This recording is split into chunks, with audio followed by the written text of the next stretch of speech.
And welcome to this video. So in this video we are gonna store it inside our database. So first of all we're gonna have a request, and then we are gonna go in and take the model from the block and say block equals new block. And then we need to first of all go in here and say block, and then we need to say equals title, and that would then equal to input slash title. So what we're gonna do here is we're gonna say input is equal to request all,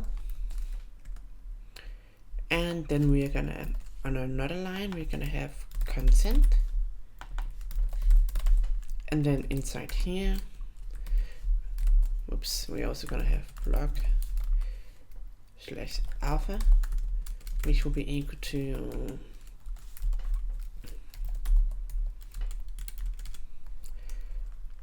authentication user and then name. So this will basically get the current authenticator's name. In case that you allow anyone else in to write from here, this is better to not have static unless you're absolutely certain that you're gonna have no one else than you. You could just go in and say your name,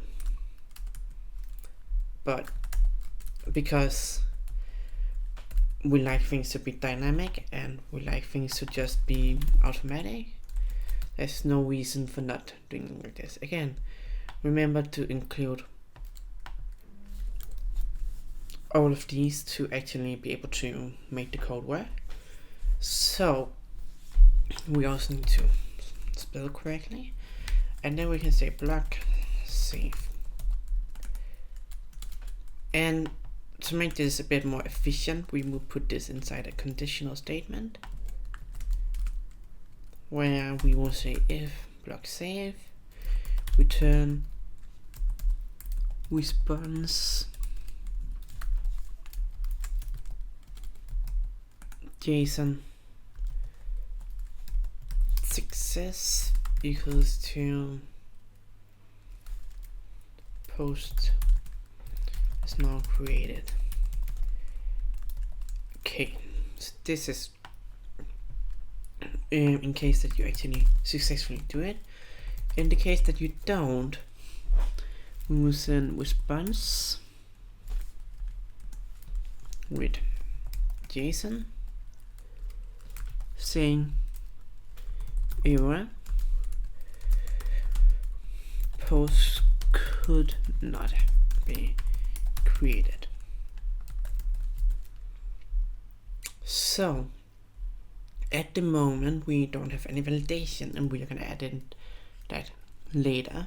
So what we are gonna do now is we are gonna go in here and we are gonna go all the way up to the top here, the container, then say div class alert and alert info, and then inside here we're gonna have a p of, we're gonna actually just let this be 0, and by default we're gonna say style display none. Okay, good. So we can now go inside here and say we can actually also just add in an ID to identify this. Call this info. So in case that we have a success, we want to turn on the notification, so we want to say info dot fade. And what we can actually do is we can actually duplicate this and say fade out and fade in, instead of adding it.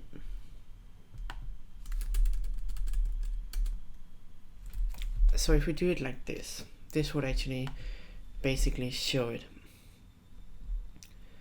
So now we need to say info.html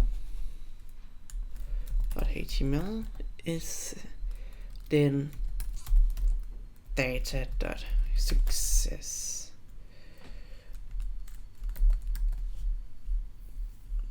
So if you refresh the page now, open up the inspector view, of course, then we can put this in hide instead.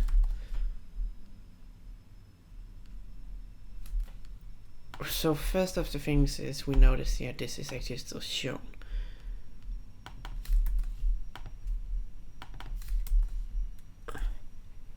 And we have an ID of info, so we should take the info and then hide it. But what we can do is we can say style display none, then this will ensure that it won't be displayed. So if we then say hello,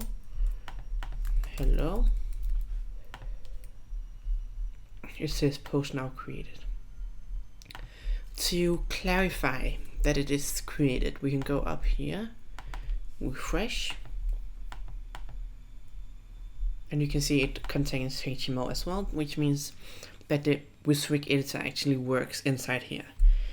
So now we are actually able to create content, add in your username, add in title, and what would be ideal now would actually be to put what's called, we would actually put in a refresh instead of doing this to the new post.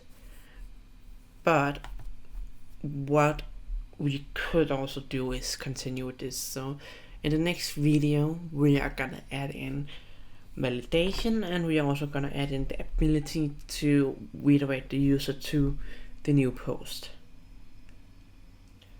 which will only be something we will not be using yet because we don't have the view post page, which is the next thing we're gonna work on. So what we are gonna do is we're just gonna verify that inside the URL it will say post 2 or 3 or 5 depending on the ID, which then would actually verify that it's going into the right URL, but it will still be a 404 not found. So of course that is gonna be something we're gonna remove from it and just comment out, and then we would actually redirect the user when we actually have the view post page. Thank you very much for watching this video. See you in the next one.